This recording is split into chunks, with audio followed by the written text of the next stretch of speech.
afternoon. I have the privilege of talking to you today about Denise Koebcke. I've known Denise for years, but our relationship really blossomed when we started working on the LEAD program in the spring of 2003.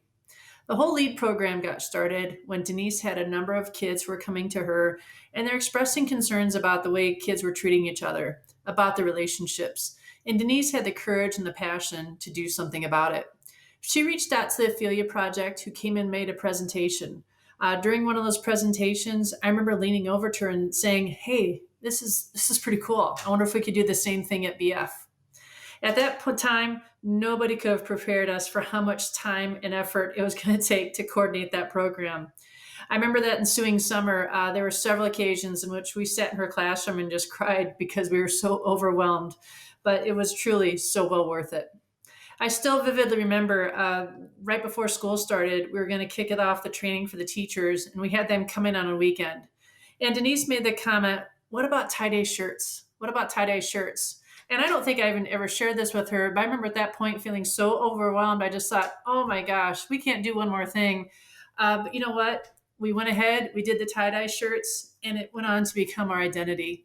And I think that's such a great example of how Denise was always striving for excellence. She was constantly reevaluating what can we do differently? How can we change things in order to optimize them? And that was something so true of Denise throughout that process.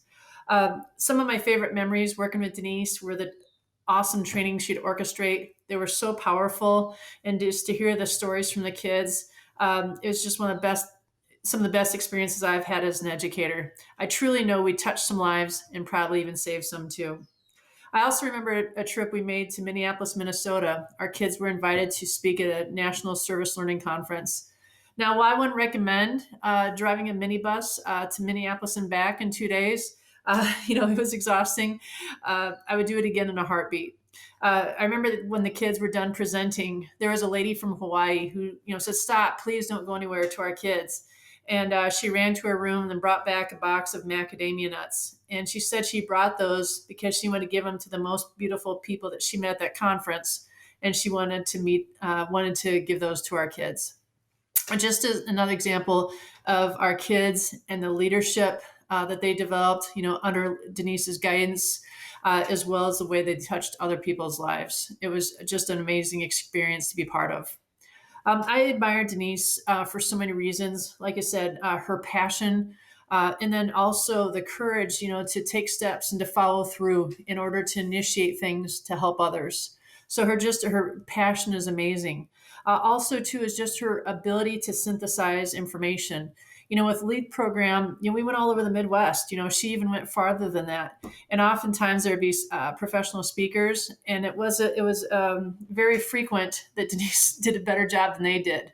Her passion, coupled with the way she would research things, incorporate anecdotes, and synthesize things. She just did a phenomenal job as far as just bringing things together for the purposes of the program.